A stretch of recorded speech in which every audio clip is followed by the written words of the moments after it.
Allied drone package entering airspace. We're winning this fight.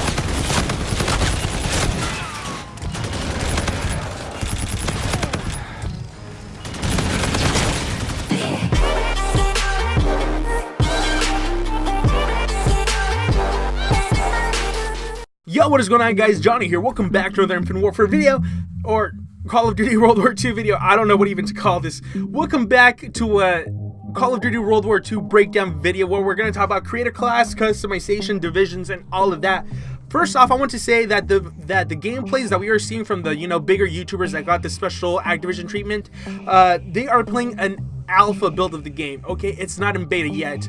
And now for the beta, we actually have 2 dates set for it. The first weekend is actually going to be PS4 exclusive, of course, and that begins August 25th through the 28th, starting at 10 a.m. Pacific Standard Time, ending at 10 a.m. Pacific Standard Time.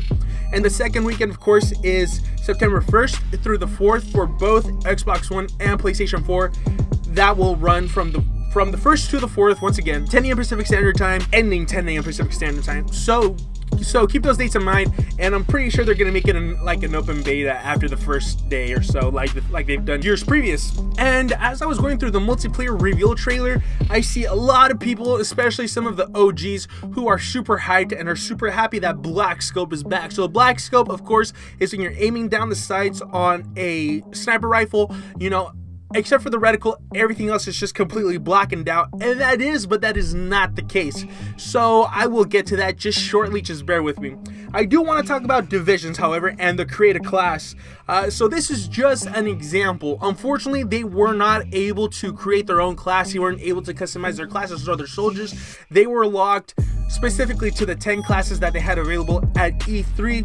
Of course, I don't blame them. Once again, this is only an alpha build of the game, so I wasn't expecting them to have too much freedom the same way they would in the beta or even in the full release of the game. But from what we can tell, you have your division, you have your division skill, and you have your division training, and then basic training. So division, of course, you can pick one of your 5 divisions that are iconic to World War II, and just one of the division skills. For example, like the skill is kind of like a rig trait, okay? Unfortunately, it's much less like a trait and more like a perk. The perk system is embedded into the divisions, and that is very unfortunate because you cannot actually go ahead and pick your own perks. Just look at this creator class screen here. I don't see any perks here. The only perks I can see are within the description of both the division skill and the division training. So first off, here we're looking at the division, at the infantry division, I'm sorry. And the division skill is actually just a bayonet charge. That's pretty self-explanatory. You run at them, then you press down or you click down on the right thumbstick and you of course just bayonet somebody. And then there's also the bayonet training. So this is actually going to be specific to infantry.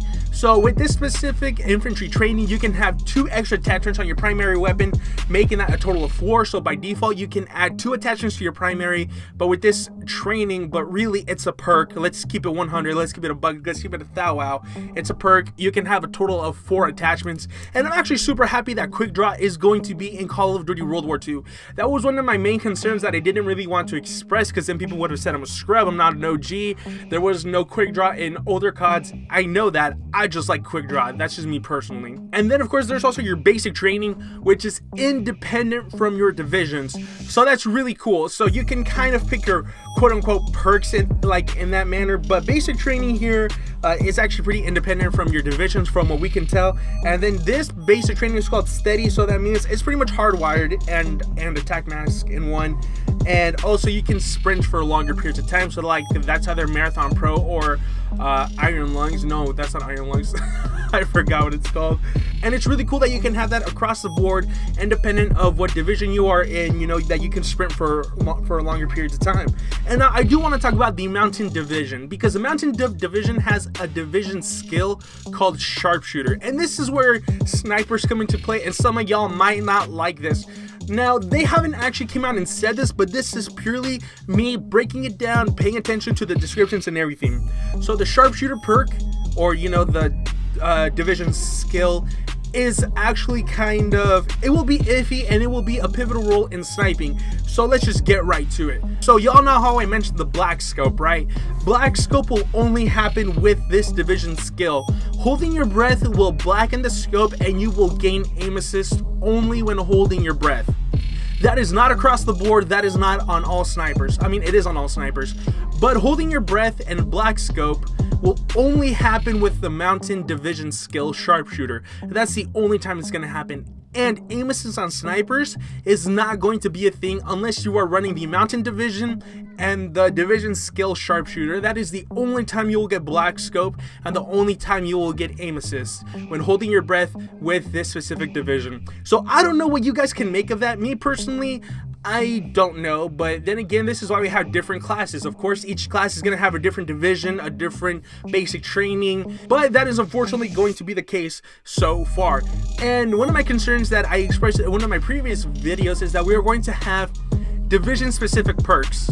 And like I said, every division skill and every division training is 1 or 2 perks all in its own. And unfortunately, we're not going to be able to mix and match our own perks. But hey, I don't know, from what I've heard, this is actually pretty cool. And I've been seeing that on Twitter from people who actually went to E3, you know, part of the public, just your average Joe, because this is the first year that E3 has been open to the public. It's not just industry. They're also saying that, hey, it's pretty solid. So I guess we're just going to have to wait to find out until the beta or until the full release of the game. And one more thing is that soldier customization will be coming back, okay? And also, it's also one of the pre-order bonuses. I think it's called the division pack, and if not, I don't know. It's right here on the screen. Y'all are looking at it. And also, War is a quote-unquote new game mode. Now, War, I gotta say, it's kind of ironic because it's only 6v6. It's not Ground War, which I actually speculated myself that War was going to be the replacement for Ground War, but it is apparently not, because it is 6v6, and it's very reminiscent of Safeguard. Pretty much, you got this tank, you're on one side of the map, you gotta get this tank to the other side of the map. Of course, along the way, there are objectives like building your bridge and such. But hey, you know, I don't know how I feel about it so far. Of course, I haven't played the game, so I'm not going to pass any judgment just yet. But one thing that they did say is that there are war-specific maps, okay? So that's actually pretty cool. This leads me to believe personally that with every DLC drop or every map pack drop, we are going to have specific maps only for war. So that would actually be pretty cool. And that's all I have to say for today's video. Once again, you guys, we will have more information today that I will be uploading tomorrow, because Sledgehammer Games is having a panel today, June 14th. They are having a panel today at E3, and you know, they're going to answer some questions. So hopefully we're going to have our questions answered, and we're going to get to see a little bit of headquarters and all that. So hopefully keep our fingers crossed. And also, if you guys enjoyed the video, I would appreciate it very much if you guys could drop a like. I would really appreciate you so much. And also, if you're new around here, bros the channel. If you like news, you like information, leaks, gameplays, all of that, you are in the right place. So hit that sub button, please. It would really help me out a lot. I'm trying to turn this into a thing. Of course, I know I have to work hard for it, and I don't expect that to happen for another couple, maybe a few years, who knows. But to all of those of you watching, I just want to say thank you so much, and I hope you have a great day.